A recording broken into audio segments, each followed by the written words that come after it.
from the National News Studio, Sri Lanka.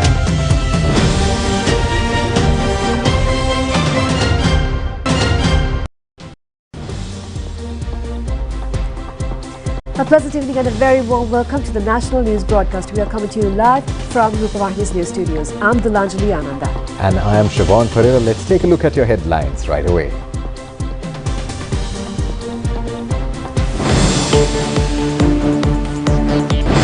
The central bank further decreases policy interest rates. The president says some elements who are not in active politics attempted to get the prime minister's post in the guise of the struggle. Minister Bandul accepts the challenge of the opposition leader.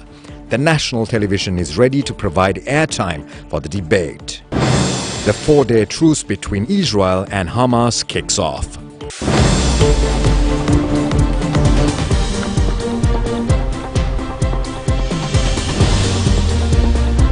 In your local news now, the Monetary Policy Board of the Central Bank of Sri Lanka has decided to reduce the standing deposit facility rate and the standing lending facility rate of the central bank by 100 basis points to 9% and 10% respectively. Policy interest rates were reduced by 100 basis points. Therefore, the standing deposit facility rate now stands at 9% and the standing lending facility rate stands at 10%, and the statutory reserve ratio remains unchanged. So with this, have been communicating from the beginning of the year. The policy interest rates have touched or rather reached single digit level after 1.5 years. So the Monetary Policy Board arrived at the decision following a careful assessment of the current and expected developments, which mainly included headline inflation is projected to converge towards the target level of 5% over the medium term, and economic activity is projected to remain below par in the near to medium term, and inflation expectations remain anchored, and there's a rise in inflation in the very near term due to supply side factors, which is expected to be transitory as demand pressures remain. This year growth, I don't think monetary policy changes in second half of this year will have impact on next year growth, not this year growth. This year recovery is already happening, and that's what we see, the continuous declining in GDP growth on quarterly basis happened up to Q2 of this year. But what we see Q3 and Q4 on quarterly basis or year-on-year quarterly growth will be marginally positive.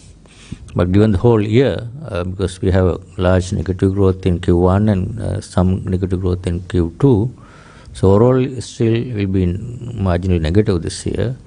But going forward, the next year onwards, I think I'm sure our expectation is that we will move into a whole year the positive growth territory, but numbers still too early. We have to wait and see what are Q3 numbers and Q4 numbers, and on that basis we will rise. What all I can say, we can say we will get the IMF program approved within the month of December. So making good progress, and that what is required for that is to assurance from official bilateral creditors from both OCC, Official Credit Committee, and Chinese Exim Bank. Chinese Exim Bank already given their consent. We hope that OCC will soon give us the consent, and so that IMF would be able to approve the second tranche. The first review will be completed within the next month. With that, there will be another additional flows also from ADB, World Bank, and IMF budget support will also come, and that will help government budgetary financing from next month onwards. So that's the process. Interest rates are down, especially in an environment where there are a lot of uncertainties. That's why last 6 months, although we reduced rates by say 450 or some basis points, because of the uncertainty in the debt restructuring, uncertainty in the IMF programs, and uncertainty in the completion of certain measures and the budget, all these things create a bit of a additional premium on the. That's why we are saying even government securities rates should be much lower than this compared to policy rates. That's what I said. Going forward, once we clear those uncertainties, then there's a lot more stability and predictability in the markets. The rates should come down fast. And obviously, it's a natural thing. Any prices downward, there's a rigidity. It will take some time to transmit that into a lower. When any prices or rates are increased, then obviously its transition is fast. That's a natural market phenomenon. Now, President Ranil Wickremesinghe revealed in Parliament today that some elements who are not in active politics attempted to become Prime Minister in the guise of the struggle. The President revealed these facts answering in response to some allegations levelled against him by the TNA parliamentarian MP M.A. Sumanthiran. Addressing the Parliament and responding to claims by Tamil National Alliance MP Sumanthiran, President Ranil Wickremesinghe said an agreement had been reached between the then President Gotabaya Rajapaksa, several opposition political parties and the BASL to appoint an individual outside the political arena as the Prime Minister. He further claimed that it was also agreed to enable the individual to enter Parliament by offering a national list seat. The President further claimed that the BASL at the time was under the impression that then BASL President Salia Pires would be appointed as the Prime Minister, but the incidents at the Golf Face Green on May 9, 2022 had changed the outcome. Now in more local news, opposition leader Sajith Premadasa in the Parliament today called upon the Minister Dr. Bandula Gunawardena for a 7-day debate over the country's economy. The Minister accepted the challenge at that moment. Opposition leader Sajith Premadasa said that the Supreme Court issued a verdict considering a fundamental rights petition presented by 3 petitioners. Majority of the panel of judges decided that the fundamental rights of the petitioners have been violated by the respondents. The country went bankrupt due to improper economic management by the previous government. The opposition leader further said that Minister Gunawardena had extended his support to the respondents by raising his hand to all improper decisions. Over 600 billion rupees tax concessions have been given to wealthy people. Minister Dr. Bandula Gunawardena said that the country was bankrupt since the Act No. 3 of 2003, Financial Management Accountability Act, was ignored by the relevant parties. It can be proven through statistics and figures. The economy collapsed due to a long process, but not by 1 or 2 decisions. The minister said that he had written a book regarding the collapse of economy during the past 5 years, when the opposition leader has been a minister in the previous government. The Supreme Court has given this decision according to the facts and information submitted to the courts at the time. The votes.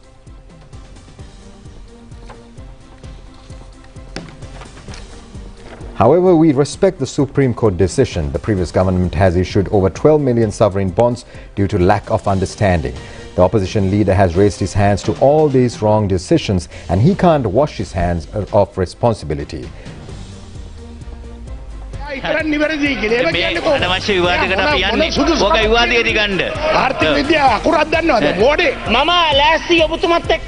Opposition leader Sajith Premadasa said that he is ready to have a 7-day debate on economics in all 3 languages.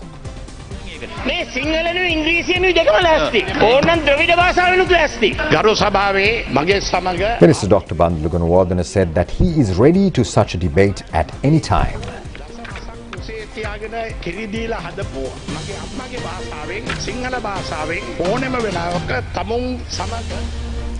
And the national television is ready to allocate airtime for this debate.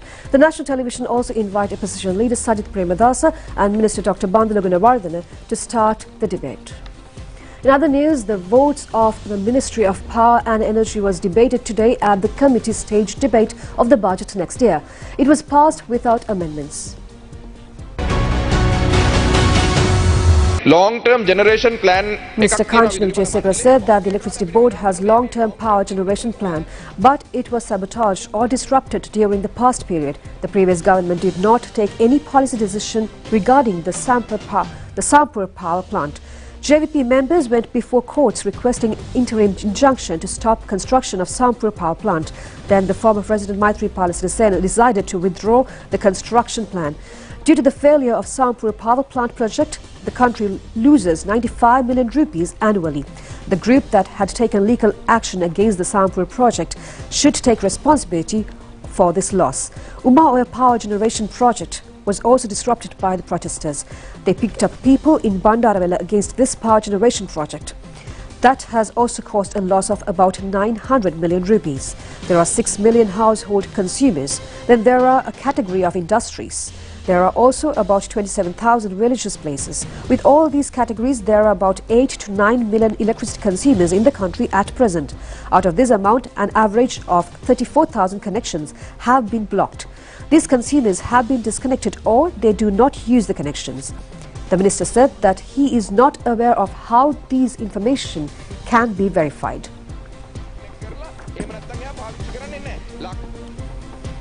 Now, the Met Department says that showers and thunder showers will experience in the Sabaragamu, central and western provinces and in the Gaul and Mathura districts today after 2 p.m. General public are advised to take precautions to minimize dangers that occur at temporarily localized winds and lightning due to the thunder showers. A sluice gate of the Samanalav Reservoir has been opened at present.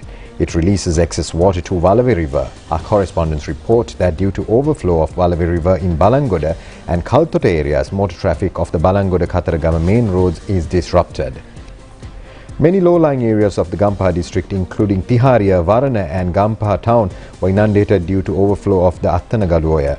Irrigational engineers in the area say that 36 anikats of the Attanagalu Oya have been opened to reduce the flood water. People living in the low-lying areas near the Attanagalu Oya have been advised to be on alert on rising water levels.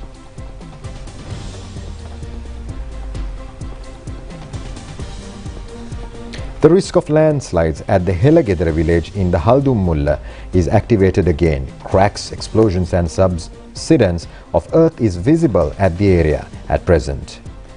A house at Kurugama in the Vallavaya district has collapsed due to a landslide. 10 more houses in the surrounding areas is at high risk. About 50 persons of these houses have been affected due to this situation. Israeli media are reporting that a group of Israeli hostages kidnapped by the Hamas in the attacks of the 7th of October have been handed to the Red Cross in Gaza. The reports say that they are now headed for the Egyptian border. Egyptian sources have told the BBC that Egyptian officials have received the Israeli hostages from the Red Cross and Red Crescent at the Rafah crossing in southern Gaza. Israeli officials will now have to take them to Arish airport and then fly them to an Israeli military airbase. Their release comes after 12 high hostages were also freed by Hamas. Later today, 39 Palestinian detainees held in Israeli jails are due to be released to the West Bank. Israel and Hamas struck a deal that will in total see 50 hostages and 150 Palestinian detainees released over 4 days. The deal, mediated by Qatar, includes a 4-day pause in the fighting. Meanwhile, more aid is also being allowed into Gaza. 60 lorries carrying medical supplies, fuel and food entered today from Egypt.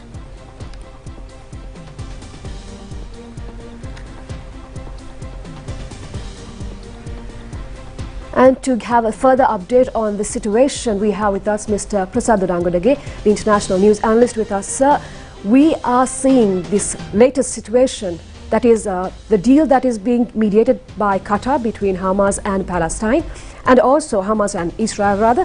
But also what we see is this is after 48 long time of bombardment that we have seen, 7 weeks of conflict. And it's a ceasefire. They call it a humanitarian pause. But what do we actually see? Is it actually a ceasefire that we are yet to discover from, or it's an exchange of captives and prisoners that we hear? But what is actually in store? Yes, Duranjali, we are not talking about a formal ceasefire. It's not a formal ceasefire. It's a 4-day pause, humanitarian pause of fighting. After these 4 days, they can resume fighting once again. That's the real danger here. But still we are talking about the most important and most crucial turning point in the crisis between the present crisis between Hamas and Israel, because the releasing of Israel hostages, just now in the previous news item we saw that the released 13 hostages. Now they are already handed over to the ICRC officials, and now they are heading back to Israel. So once they reach Israel, they will receive at the they will be received at the at a Israeli air base, then they will be taken into a hospital for medical checkups, then they will be reunited with their families. So initially, as we learned, among the 13 hostages, all are children and women. We don't know exactly, we don't know the numbers or the names, they are not published. Prior to that, as we know, 12 Thai hostages were released by Hamas prior to the release of 13 Israeli hostages. But it was not a deal, part of the deal, you know. The current deal between Hamas and Israel, mediated by Qatar, is cover the Israeli hostages taken by Hamas, as well as the Palestinian detainees who are at Israeli jails. So those are the people covered by that present event. The Thai releasing of 12 Thai hostages, it's a separate thing. It was mediated by Egypt, and it was discussed in a different channel. But as we learn, number of British hostages, Nepali hostages, and there are some more. Their identity have to be released. However, there are more foreign hostages under Hamas custody, but the current deal between Hamas and Israel cover only the Israeli hostages with number 200, around 240, and then the mostly women and teenagers in Israel jails, because most of them were arrested and put in jail due to clashes with the Israel forces. Now that event is also taking place. As a short while ago we received some information that Israel has started releasing these people, and a little bit chaotic scenes are being witnessed in the West Bank area following this release. And however, this process now appears to be moving ahead. That's the most important thing, because now we saw, as you mentioned, for 7 weeks we saw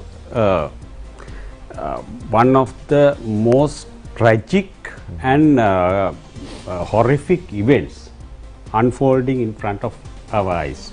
First, Hamas killed and taken hostages the Israeli civilians. Most of them are ordinary people, apart from a few Israeli soldiers.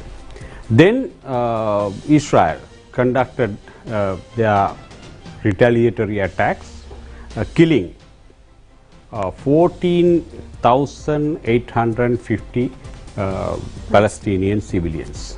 So that was the reason, that was the main cause behind the international pressure built on the both parties, especially on Israel, because Hamas actually a militant group, Israel is a state. So naturally, when this type of clash between the militant group and state take place, more pressure built on state, because state is more legal body rather than the militant outfit. So we experienced during the same situation we experienced during the clash with LTTE. So Israel is in that position, because in the current ceasefire process, Israel is under pressure, because now with the according to the military analysts, Israel has to, now they have to rethink about their military operation. They have to redesign it, because now they have stopped it. So we learned that according to foreign media, some of Israel tank columns have already left Gaza City area. So they have to redesign once again. That challenge is in front of Israel. At the same time, Hamas also has they have some advantages, because within these 4 days they can also redesign, and they can reorganize, and they can plan more strategic military activities in the future. So this 4-day period is very crucial for both parties, for Israel and Hamas, and it's more crucial for the civilians, Palestinian civilians, because now they are getting more essential items. We learned that number of trucks have entered from the Rafah border, from the Egypt side. Number of trucks they have entered into the Gaza, and now the essential items, including fuel, are being distributed among these people.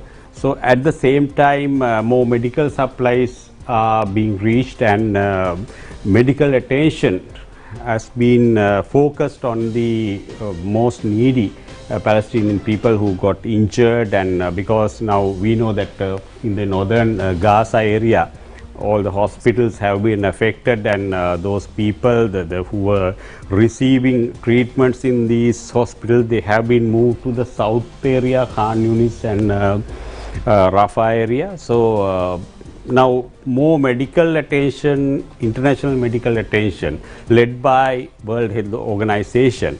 It has been the whole humanitarian operation is now unfolding. So that's the most important thing we could see, we could witness in this whole issue. It's not that we have good news, but having a pause is benefiting the civilians who are being relentlessly bombarded continuously. Definitely. 48 days. That's Let's such a long hope for the period. best. Yes. Thank you very much, Mr. Prasad Nangadige, for joining with us, senior news analyst, to bring us the latest update. And with that, we go for a short break, and we'll be back with more news from home.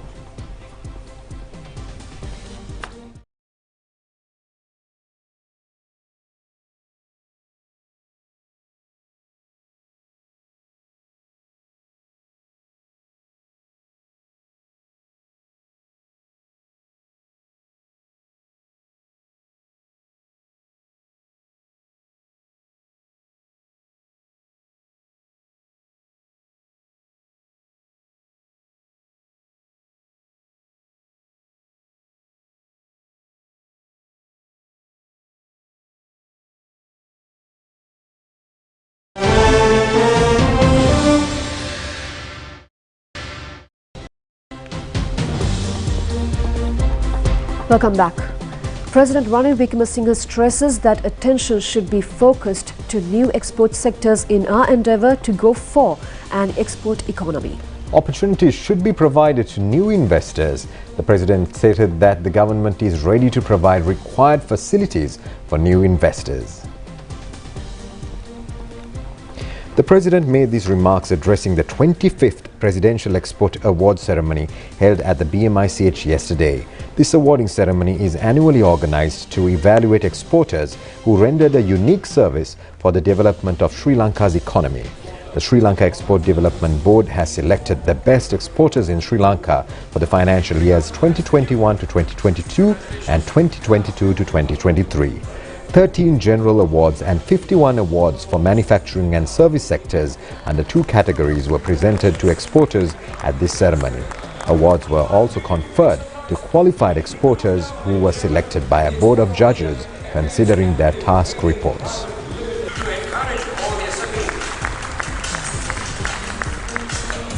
Showing, come on people, this is the export of the year. Export of the year 22-23.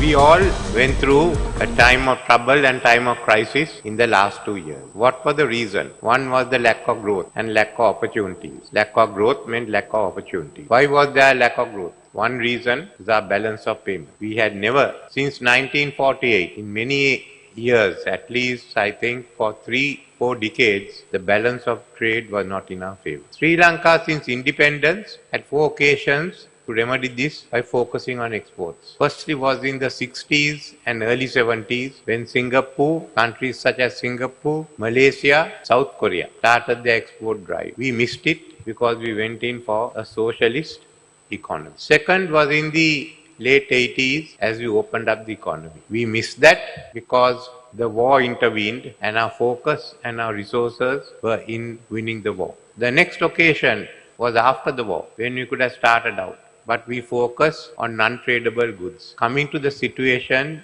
we face today. In the meantime, we were overtaken by Singapore, Malaysia, by Indonesia, by Vietnam, by Thailand, amongst others. This is, I think, the last chance. After the last crisis, you can see the number of people, young people, have left this country. If there's exodus at this rate and it continues for a decade or so, people will look at Sri Lanka only as the village home to return to, ever planned on returning. Second and the third generation will not come here. We have to turn the country around. As the State Minister Dilum said, this is the challenge which we all face. If you are going to turn this country around, there are two issues we have to address economically. Firstly, with the budget deficit, and secondly, with the balance of trade. Now, these impact on each other immediately, as we mentioned. Once we focus on the budget deficit, it means we have to increase our taxes. Under the agreement with the IMF, and I think it's a good one,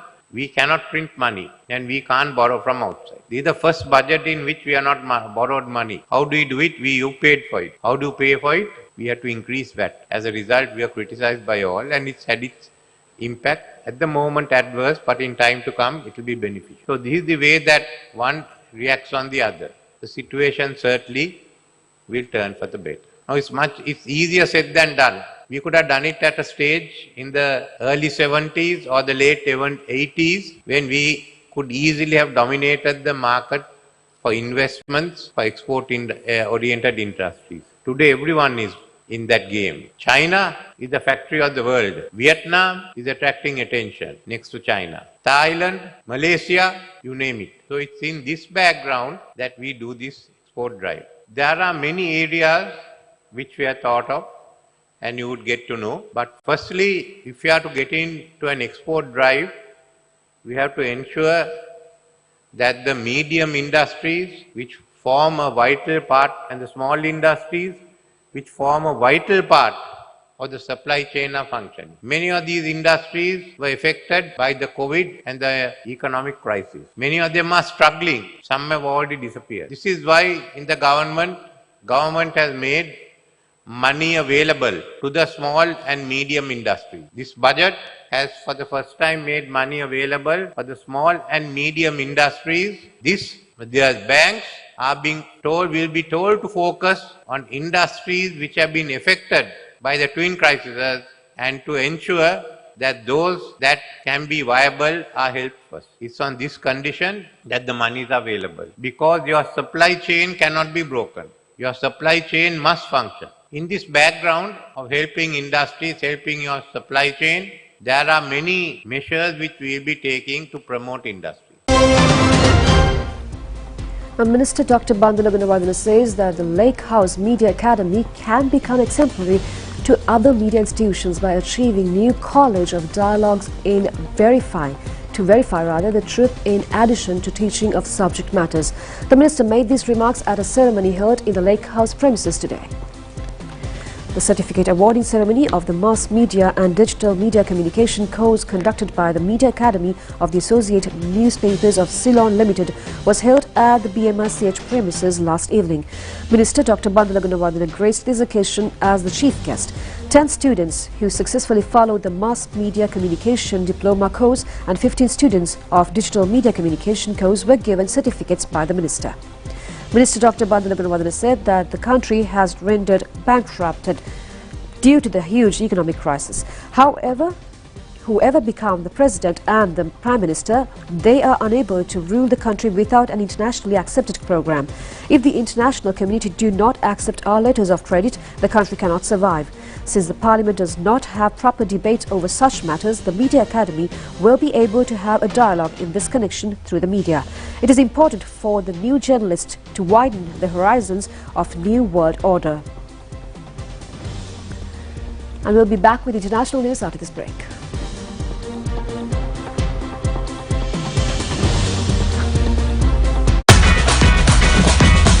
Prima Kottumi, තමයි.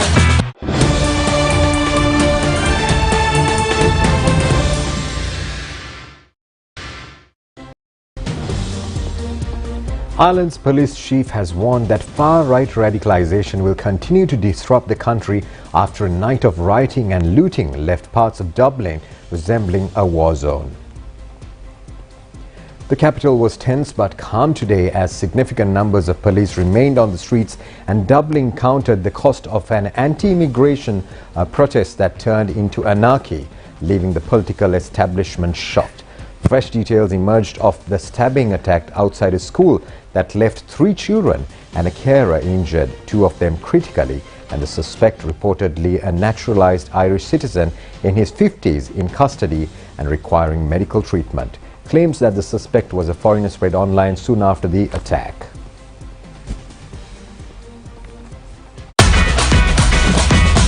Terima kasih, Pantamai.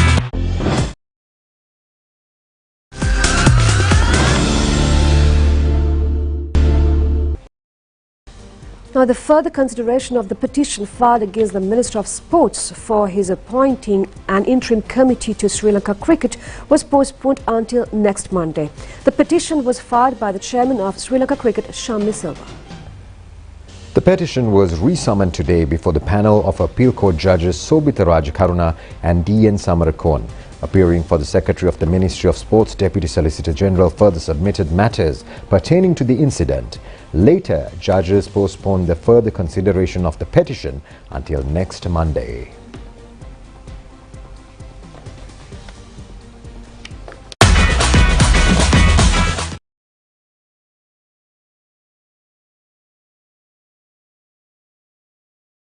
We have for tonight. Join us tomorrow at the same time for the very latest on ChannelEye. I'm Nilanjali, together with Siobhan, signing off. Good night.